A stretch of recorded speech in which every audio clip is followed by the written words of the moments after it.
I'm not gonna marry you. If you don't, you'll be on the street all alone looking for a job. This week on At the Movies, Sandra Bullock pops the question to Ryan Reynolds in The Proposal. Who's with me? Oh, a shooting star. That's the best. From Harold Ramis, the director who brought us Caddyshack, Analyze This, and Groundhog Day, comes Year One with Jack Black and Michael Cera. Our marriage hasn't been a garden of roses. Plus, Woody Allen. I need you around this weekend. You have a problem with that? No, it's my grandmother's 90th birthday, so I was gonna go home and it's fine. I'll cancel it. Is that your family? Yes. They tell you to quit? Every single day. Margaret Tate's office. Sandra Bullock and Ryan Reynolds have a hate-hate relationship. I'm Ben Mankiewicz from Turner Classic Movies. And I'm Ben Lyons from E! Entertainment. Our first movie today is The Proposal, starring Sandra Bullock and Ryan Reynolds. Bullock plays Margaret, a powerful New York City book editor, originally from Canada, and Reynolds is Andrew, her assistant. Margaret is too busy with work to realize she's about to be deported. When her superiors summon her to their office to explain the situation, Andrew just happens to walk in at the right time. We're getting married. Who is getting married? You and I are getting married. Yes. We are. Getting married. We are getting married. Yes. We are just two people who weren't meant to fall in love, but we did. Can't fight a love like ours. While I was mildly amused by their back and forth in the office, the film makes the fatal flaw of leaving the workplace entirely for Sitka, Alaska, Andrew's small hometown. We're asked to believe that Andrew would lie to his entire family, including his 90-year-old grandmother, played by Betty White, about his relationship with Margaret, simply to get a promotion. If you get chilly tonight, use this. It has special powers. Oh, what kind of special powers? I call it the baby maker. Okay, well, then I guess we need to be super careful with that one, huh? I feel the best romantic comedies are plausible, and I might have enjoyed this more had it been stretched out over several months, focusing on the couple's dynamic at work. But unfortunately, the entire movie takes place over one weekend, forcing Margaret and Andrew to go from hating each other to loving each other practically overnight. Some moviegoers that love Bullock's signature brand of self-deprecating physical comedy may enjoy her latest effort, but definitely not me. Skip it. You mentioned, Ben, the fact that it takes place over just one weekend. There was a huge problem with that to me, and I don't want to seem like I'm nitpicking here, but they had to go from New York to Sitka, Alaska, which means a stopover and then a small flight, and yet they had to be back at 11 o'clock on Monday morning for a meeting with the immigration agent. I'm using that as an example for the lack of authenticity from first frame to last frame, essentially, in this film. Believability really goes out the window here from the start, and while the premise is obviously very contrived, it could have been plausible and realistic. It's almost sloppy and lazy in a lot of ways. Right. I felt exactly that it was sloppy and lazy, and in the characters, too.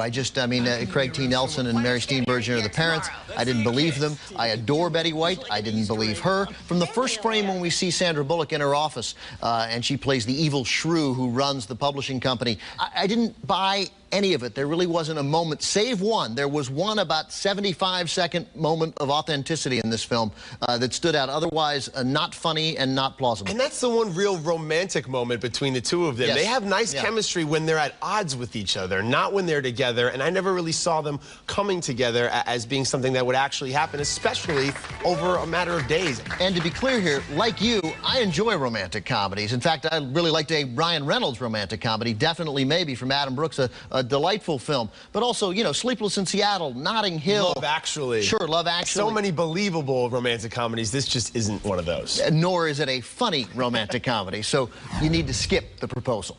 Next, from director Woody Allen, Whatever Works, a film that succeeds where The Proposal failed. This is no cookie-cutter romantic comedy. This is Woody Allen. So this is a neurotic romantic comedy, with Curb Your Enthusiasm's Larry David playing Woody Allen, or rather playing Boris, a middle-aged former physicist. Despite his desire to limit contact with other people, he finds himself sharing his apartment with Melody, a 20-something Southern beauty queen played by Evan Rachel Wood, who has begged her way into staying with him. You know, for a little Mississippi girl like me, this is really exciting. So, what kind of genius are you, anyway? What kind? Yeah, like, what are your genius at? Quantum mechanics. Yeah, but what field? Like music? Boris cannot figure out who he hates more, other people or himself. He's only alive today because when he tried to kill himself by jumping out a window, he hit the awning on the way down. Among his hobbies, he teaches chess with no tolerance for those lacking his mental acuity. I want to talk to you. Who are you? Did you pick up a chessboard full of pieces and hit my son with it at his lesson today? That idiot's your son? Do me a favor. Don't send that cretin to me anymore. I can't teach an empty-headed zombie chess. Boris is touched by Melody's simplicity, her innate goodness. She softens him, but their March December romance is revolting, naturally, to Melody's parents, wonderfully played by Patricia Clarkson and Ed Begley Jr. This film lacks the pathos and insight so prevalent in Woody Allen's best films, but I'm really not sure that was the goal here. Along the way, it's consistently very funny, sharp, and observant, and I don't think you're going to want it to end. See it. Mank, it's no secret that I'm a lifelong Woody Allen fan. One of my favorite filmmakers, somebody helped me fall in love with movies in the first place. And this is vintage classic Woody Allen. Like you said, not his best work, obviously, but a return to form in a lot of ways. He's been making movies the last couple of years overseas with Vicky Cristina Barcelona and Match Point and Scoop. And here he is doing quintessential Woody Allen. It's a good New York story. And Larry David is just perfect as essentially Woody Allen. Yeah, I don't even know that it's so much quintessential Woody Allen because it's less serious than Manhattan. It's less serious than Deconstructing Harry, so many other wonderful Woody Allen movies. It seems to me to be more of a comedy and less of a commentary. I think, though, there's a possibility that some Woody Allen fans will look at this movie cynically because they will see Larry David talking about the nature of love or the doomed nature of humanity. And they'll feel like they've seen it before from Woody Allen. But it's good, so it doesn't matter if you've seen it before 20 or 30 years ago because it just works now. And his relationship with Evan Rachel Wood works, even though it's obviously strange and unorthodox. They acknowledge that. And Larry David is certainly good here. I don't know that I'd go around casting him on Broadway in King Lear. Or in the producers like on his show, Curb Your Enthusiasm. Exactly. But he does this well, and it's funny, and they really sell talking to the camera here in a way where I hate it when there's one little look at the camera and a line and then back to dialogue. Here, it sometimes, at one point early in the film, it's like 4 minutes. And the characters here aren't stereotypes. Don't play them on one note. They really go through a transformation, especially Patricia Clarkson, who I thought was excellent as Evan Rachel Wood's mother. Very funny film. You should see whatever works. Coming up next, Jack Black and Michael Cera go to the Stone Age in year 1. And later, Bill Pullman is on the trail of a serial killer in Surveillance. It's all right, sweetheart. Hi, Ema. Hi, Ema. Hi, Ema. Yeah, she doesn't even know I exist. There's like 60 people in the village. I mean, you really have to go out of your way to not know that somebody exists. Over the years, comic genius Harold Ramis has directed classics like Caddyshack and National Lampoon's Vacation, in addition to starring in movies like Stripes and Ghostbusters. Not a bad resume. His latest film, Year One, starring Jack Black and Michael Cera, is a serious step back. Set when else, year 1 of civilization, Black and Cera play Zed and O, an incompetent hunter and a feeble gatherer. Black's antics, as always, are over the top, and Cera's signature brand of sarcasm is the same as it was in Superbad and Juno, just minus the hooded sweatshirt. Hi, Marlac. Well, there won't be any berries in the fruit salad now, so we all lose. When Zed is banished from the village, he convinces O to join him on a road trip of sorts, exploring the region over the mountains that was, until now, forbidden. Along the way, they run into a cast of characters straight out of the Bible, including Cain and Abel, played by David Cross and Paul Rudd, and Abraham and Isaac, played by Hank Azaria and Christopher Mintz-Plasse. The women are whores. Their shameless lust knows no bounds. They flaunt their flesh, and any man may have knowledge of them whenever he so chooseth. Which one of the two cities has the most whores? Just so we know, to stay away from that one especially. Their journey eventually brings them to the city of Sodom, where they somehow escape slavery and become royal guards, which leads to one of the funnier moments in the film. Soldiers, prison, arms! I never got a sword. I only got the holder. Despite the help of the absurd costumes and well-conceived sets, the two leads aren't really breaking any new comedic ground here. What could have been a funny premise for a Saturday Night Live skit grows old and tiresome quickly in a full-length feature film. This is a significant notch below the great Monty Python and Mel Brooks films that tackled religion with intelligence and wit. Unfortunately, I feel that Year One dumbed itself down too much. I'm sad to say, skip it. First 20 minutes of this movie, Ben, I thought exceptionally funny. I mean, I'll go that far. I was really encouraged. And then it sort of started to meander, lost its way. And you mentioned when they get to Sodom, which is really the most of the movie. All of a sudden, it goes from this sort of a movie that at moments was a biting satire of old fables and biblical stories into just a movie where two guys, Jack Black and Michael Cera, try to rescue their slave girlfriends. Right, that's where the movie finds that it has to have a plot to actually make it a real movie and not just be an elongated skit. Really disappointed by a lot of the supporting players here. You know, it is the Jack Black and Michael Cera show for the entire film, but he gets great cameos from Bill Hader and Paul Rudd on paper, but on screen they don't really do much. You see him on screen, you say, oh, that's Bill Hader. I'm in for something funny here, and then nothing really happens. So I think a lot of wasted appearances from some big names. And some really talented guys, too, who I just, again, I thought never quite broke through, and there were some difficult scenes. Oliver Platt's such an enormously talented guy, but, you know... On screen, way too much in this movie. You look at those clips we showed, and you think, oh, my goodness, this is incredibly... There are moments in this film, but too few and far between. Right, some very funny moments, not enough of them. I think you need to skip year one. Coming up next, two movies you can watch from the comfort of your own home right now, or at least once our show is over. Bill Pullman stars in Surveillance, plus Nazi zombies terrorize young, good-looking vacationers in Dead Snow. And on next week's show, the most anticipated movie of the summer. Shia LaBeouf and Megan Fox fight giant robots again in Transformers: Revenge of the Fallen. Plus, Cameron Diaz, Alec Baldwin, and Abigail Breslin star in the big screen adaptation of the best-selling novel, My Sister's Keeper. I know I'll be okay. Mom! Mom, I saw something. I saw something. Police urge all citizens of the area to keep their doors locked. Hey, Stephanie. My name is Elizabeth. We're going to try and talk about what happened. It's going to help you feel better. Next is Surveillance from writer-director Jennifer Lynch, the daughter of macabre filmmaker David Lynch. This is the tale of two FBI agents investigating two gruesome serial killers terrorizing a rural county. The agents are effectively played by Bill Pullman and Julia Ormond. I was once a sad little girl myself. Don't go getting emotionally involved. That's not what this is about, you know it. It's bringing up a lot of stuff. A lot. You can't save her.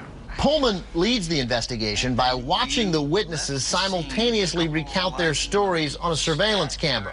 The local cops, they're inept, and two of them, played by Ken Harper and French Stewart, are dumb, cruel, and sadistic, shooting out the tires of passing cars, then terrorizing the drivers.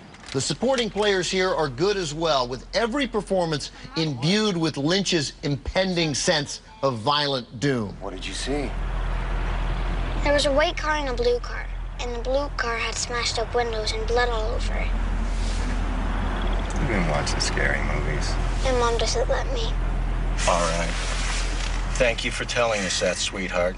When Surveillance is good, it's a gory, pleasurable ride. When it's not, it's just gory. But more often than not, it delivers on the camp. Surveillance is available on demand right now. We'll get a limited theatrical release on June 26th. It is certainly not for everyone. This is a violent movie, but with that caveat, I'm going to say see it. In your review, Mank, you talked about how French Stewart is one of the cops who is dumb, cruel, and sadistic. Yes. I think those could have been adjectives to describe the entire film. I thought this was depressing and brutal for brutality's sake alone. I guess it's supposed to say that all human beings are capable of evil, and that's not something that's really new or groundbreaking on any level. There's certainly not a lot of answers to the question of why. There's sort of a nature theme to it, and I guess Lynch's point here overall is that, hey, look, sometimes it's just in the nature of some people to act this way, and we can't understand it or control it. But I read where she said it was sort of a gory love story, and that sort of made some sense to me. I like the camp of it. It's like eating a Twinkie. It's a tasty, delicious treat, but you know it's bad for you. You know it's decadent, but you're going to finish that whole box in a couple of days anyway. I don't think it's going to work on me, Mank. I'm sorry to say I did not enjoy the movie. I'm all for a good serial killer movie or an interesting thriller. This just wasn't that. You can skip Surveillance. Next up is the Norwegian film Dead Snow, the story of a group of friends on vacation in the mountains who are attacked by ravenous Nazi zombies. I know what you're thinking. Yet another Norwegian Nazi zombie movie, right? I didn't believe it either. And neither do the characters in the film when a mysterious man visits their cabin. Jeg er faktisk medisinstudent der alle sammen, så jeg tror jeg nok skal gå bra. Dessverre så har jeg ikke lært å kurere ondskap enda, men Det tror jeg kommer i neste semester. Hvis du står med dine egne innvoller i hendene, hva du gjør da? Hva? Eller du får revet deg armer og bein? Hva du gjør da? It just so happens the cabin lies on the top of a World War II battleground. Now the Nazis have come back to life as zombies. The first half plays like a predictable and boring horror movie. Beautiful people in the woods, cheap scares, and things that go bump in the night.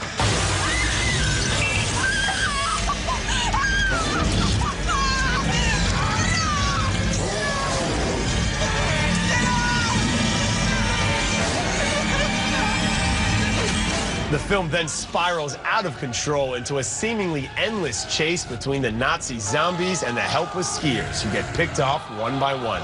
The excessive blood and guts and lack of any true scares resulted in an absurdly conceived and insanely executed movie. Dead Snow is available right now on demand, and it's in limited release in theaters. Skip it. I warned people in Surveillance that this might not be for everyone. It's a very violent movie.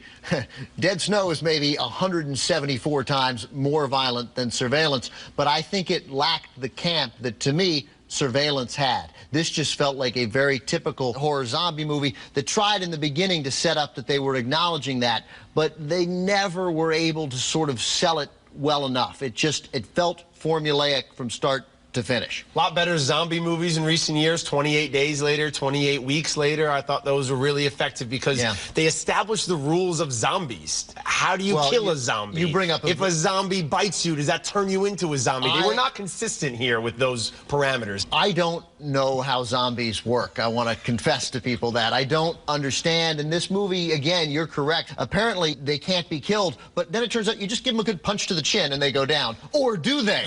So, I don't know. And then the blood splatters all over the characters and all over the camera, and a little of that stuff goes a long way here. Yeah, if you can't pull off camp effectively, it's incredibly ineffective. And I agree with you. You need to skip Dead Snow.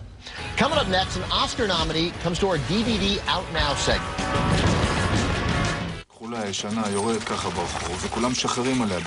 Taking a quick look at DVDs out now, my DVD pick, a surprise at the Oscars. A surprise because it did not win for Best Foreign Film. But Waltz with Bashir is a truly inventive piece of filmmaking from writer-director Ari Folman. Folman uses a visually compelling technique blending animation and live action together to look back at a former Israeli soldier's lost, or more accurately, blocked memories of the 1982 Lebanon War. פרצה לביירות אני לא אשכח בחיים, אבל טבח. איך אתה אומר? טבח זה לא בסיסטם שלי. וואלה, טבח.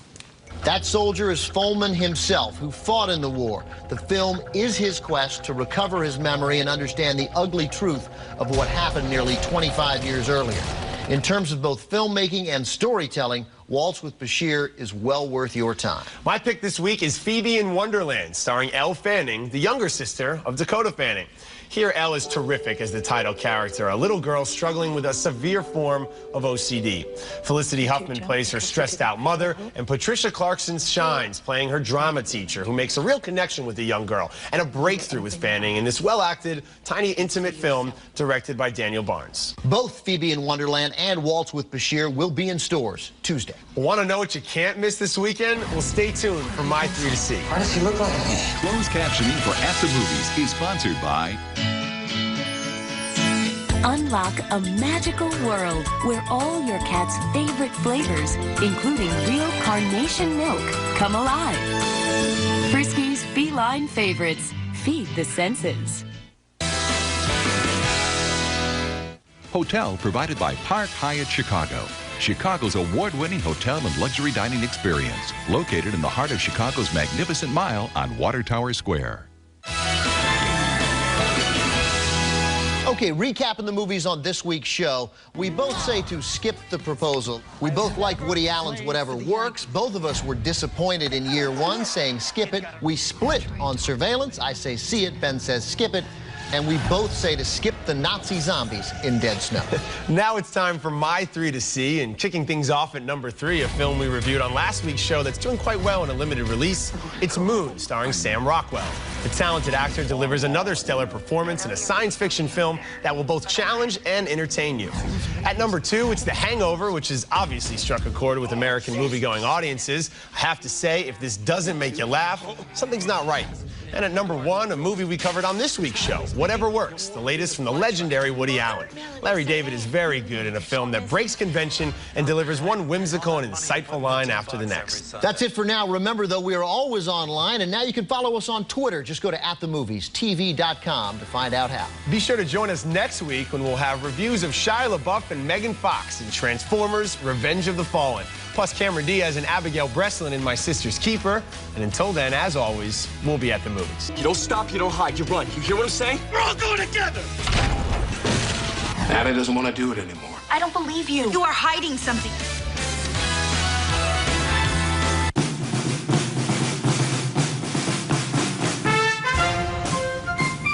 Curad Camp Camo, the only camouflage bandages. Curad, we help heal. Millions of pet owners trust 1-800-PET-MEDS for fast service, free shipping, and big savings. Call now or order online from 1-800-PET-MEDS, America's largest pet pharmacy. Clinically proven Mederma lets you do something about your scar, so you can move on with your life and leave your scar behind. Mederma. Pay less BOGO. Buy one, get one half off everything. Save now. Feel good. Pay less.